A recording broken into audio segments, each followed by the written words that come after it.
अस्सलामुअलैकुम and welcome to our channel educative town.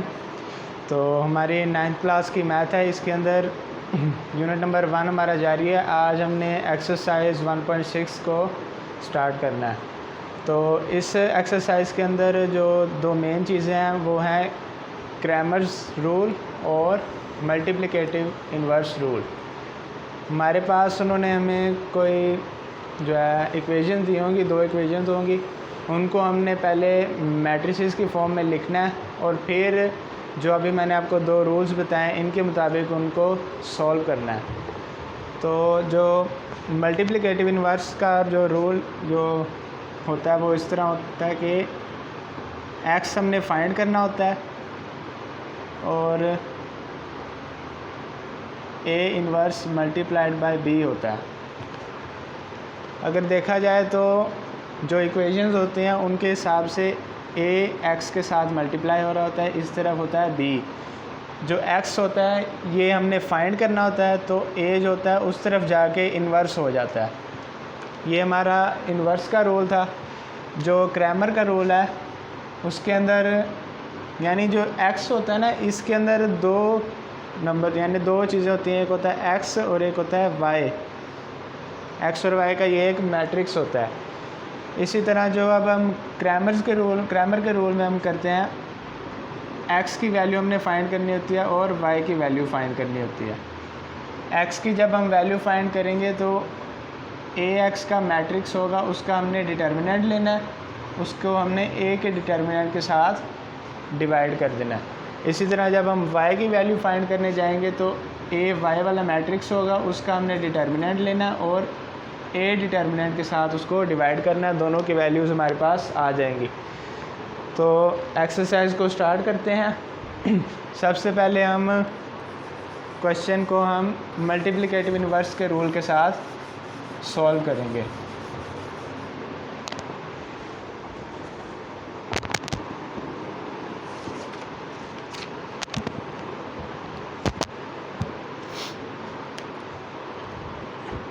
इसका 4th part हम ट्राई कर लेते हैं।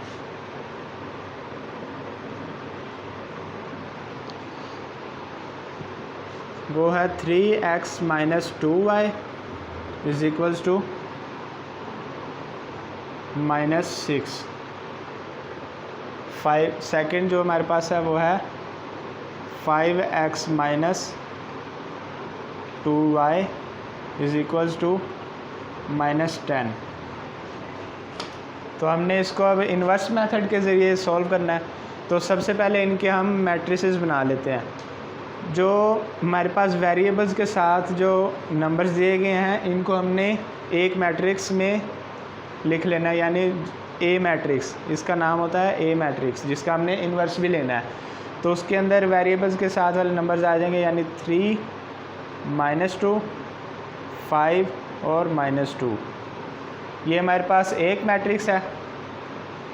जो हमने फाइंड करना है वो होता है एक्स, तो उसके अंदर एक्स और वाई आते हैं।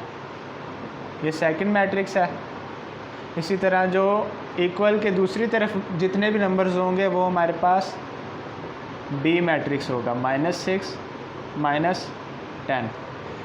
हमने इन दो इक्वेशंस को मैट्रिसेस की फॉर्म में लिख लिया है। अब हमने इसके अंदर जो हमारा फार्मूला था x is equals to A inverse B, ये हमने इसके अंदर पुट कर दिया। इसको भी हम एक इक्वेशन का नाम दे देते हैं, इक्वेशन 1 है। तो इसको सॉल्व करने के लिए सबसे पहले हमें क्या चीज़ चाहिए, a का इन्वर्स। तो वो हम पहले फाइंड कर लेते हैं। a इन्वर्स हमने फाइंड करना है। तो इसका इन्वर्स फाइंड करने का एक फार्मूला भी था, वो भी आपने पिछली एक्सरसाइज में सीखा है। Adjoint of A divided by determinant A. तो इसको हम पहले फाइंड करेंगे। तो ये हमारे पास इक्वेशन नंबर 2 है। सबसे पहले हमें डिटर्मिनेंट चाहिए ताकि हम ये जान सकें कि ये क्वेश्चन मज़ीद सॉल्व हो सकता है या नहीं हो सकता। तो पहले हम डिटर्मिनेंट ए फाइंड करते हैं। डिटर्मिनेंट ए में 3 -2 और 5 ये नंबर्स आ जाएंगे। अब इनको हमने क्रॉस मल्टीप्लाई करना है, तो 3 -2 से मल्टीप्लाई होगा -6, इधर माइनस आएगा, 5 -2 से मल्टीप्लाई होगा तो -10 आ जाएगा, -6 माइनस माइनस प्लस हो जाएगा 10। तो डिटर्मिनेंट जो ए आएगा वो हमारे पास आ जाएगा 4। अब हमें चाहिए एडजॉइंट ऑफ ए।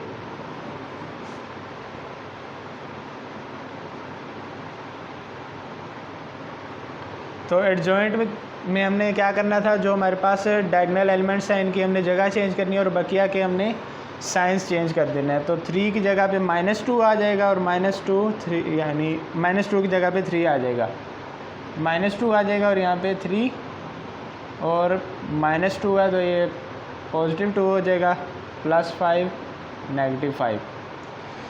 अब हमारे पास दोनों वैल्यूज़ आ चुकी हैं, तो यहाँ पे हम लिखेंगे पुटिंग द वैल्यूज़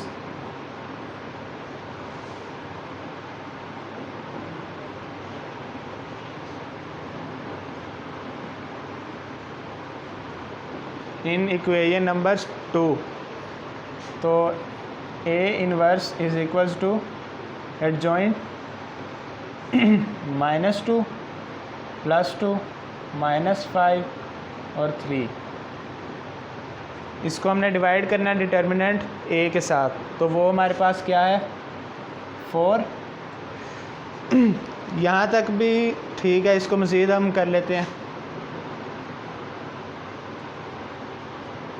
तो ये 4 जो है इसको हम इस तरह भी लिख सकते हैं, 1/4 मल्टीप्लाइड बाय -2 2 -5 और 3। ये हमारे पास इनवर्स ऑफ ए आ चुका है। इसको अब हमने बी के साथ मल्टीप्लाई करना है, तो वो कर लेते हैं। अब ये ए इनवर्स की हमारे पास वैल्यू आ गई है। अब यहाँ पे हम लिखेंगे पुटिंग द वैल्यूज़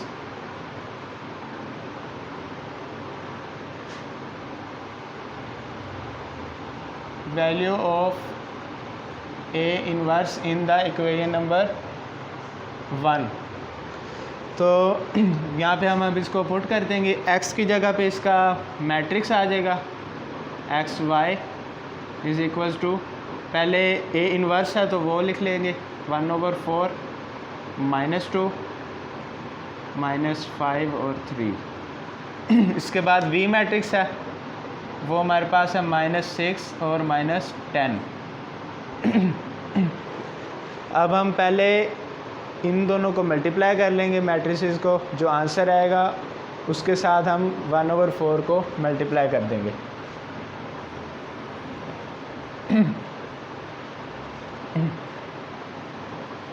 यहाँ पे XY का मैट्रिक्स, इधर 1/4 -2 मल्टीप्लाइड बाय -6 प्लस का 12 आ जाएगा, प्लस 2 मल्टीप्लाइड बाय -10 -20 आ जाएगा, bracket close, -5 multiplied by 6 plus 30 आ जाएगा, प्लस 3 मल्टीप्लाइड बाय -10 -30 आ जाएगा। अब इधर आएगा XY इज इक्वल्स टू 1/4 को अब अंदर मल्टीप्लाई करा देते हैं, +12 और -20 है। इसका आंसर आएगा -8 +30 और -30, इसका आंसर आएगा 0। इधर हमारे पास 1/4 है। इसको अब अंदर मल्टीप्लाई करेंगे, इधर x और y is equals to 1/4 multiplied by -8 1/4 multiplied by 0। इसका आंसर हमारे पास 4 1 4 4 2 8, तो -2 ऊपर आ जाएगा, और 0 जब किसी नंबर से मल्टीप्लाई होता है तो 0 ही आंसर आता है। तो ये हमारे पास वैल्यूज़ आ गई हैं, ये इक्वल था हमारे पास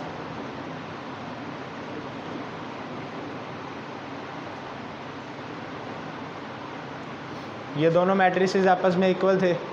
तो जो हमारे पास नंबर्स होते हैं वो बिल्कुल, जो एलिमेंट्स होते हैं वो बिल्कुल दूसरे मैट्रिक्स के एलिमेंट के साथ इक्वल होते हैं। तो पहले यहाँ पे x है, वहाँ पे पहले -2 है, यहाँ पे सेकंड पे हमारे पास y है, वहाँ पे सेकंड पे 0 है, तो x जो है वो -2 के बराबर आएगा, -2, और y हमारे पास 0 के बराबर आएगा। तो ये हमारे पास x और y की वैल्यूज़ हैं। यही उन्होंने हमें इस क्वेश्चन के अंदर फाइंड करने के लिए बोला था। अब ये हमारे पास इन्वर्स मेथड था, इसको अब हमने करना है क्रैमर के रूल के मुताबिक।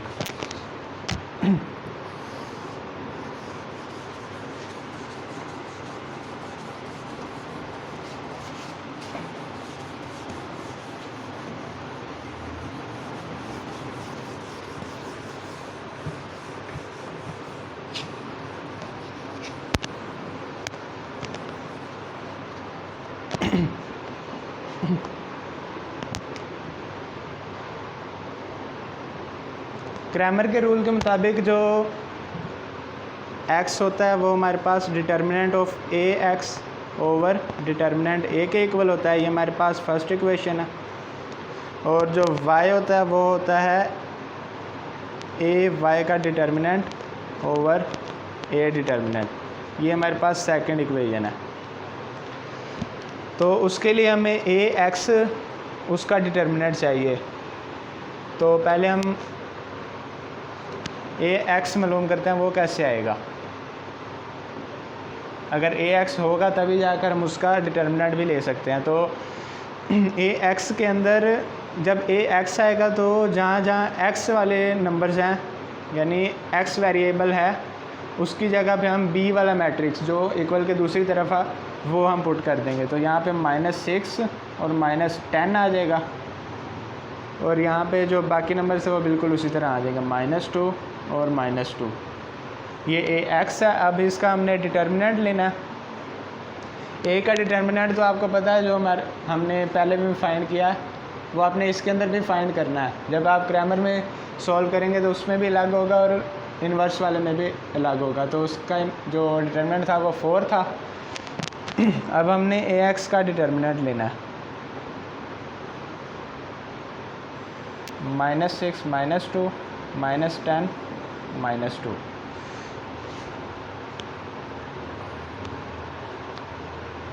-6 मल्टीप्लाइड बाई 2 12 आ जाएगा, -10 मल्टीप्लाइड बाई 2 ये 20 आ जाएगा। तो इसका डिटर्मिनेंट हमारे पास क्या आएगा, -8। ये ए एक्स का डिटर्मिनेंट है। तो हम इसको अब कैसे करेंगे, putting the values of determinant A x and determinant A in the equation number 1, ये आपने लिख लेना और पुट कर देना है। तो x इज़ इक्वल्स टू -8/4। इसको जब हम डिवाइड करेंगे तो आ जाएगा -2। x की वैल्यू हमारे पास -2 आ गई। अब जैसे हमने ए एक्स फाइंड किया था, इसी तरह हमने अब ए वाई भी फाइंड करना है। तो ए वाई किस तरह आएगा, ए एक्स फाइंड करने के लिए हमने एक्स की जगह पे हमने बी मैट्रिक्स को, ये हमारे पास बी मैट्रिक्स है, इसको हमने वहाँ पे लिख लिया था। तो जब हम ए वाई फाइंड करेंगे तो जहाँ पे वाई वेरिएबल है उसकी जगह पे हमने इसको लिख लेना है। तो एक्स वाले नंबर्स बिल्कुल वहीं पे आएंगे, 3, 5 और यहाँ पे -6 -10, ये ए वाई आ गया। अब हमने इसका डिटर्मिनेंट लेना है।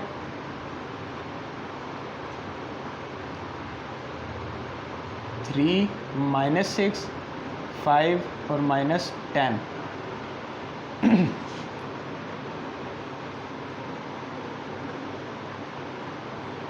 3 मल्टीप्लाइड बाई -10 -30, -5 मल्टीप्लाइड बाई -6, तो इसका हमारे पास आंसर आएगा -30, -30 + 30।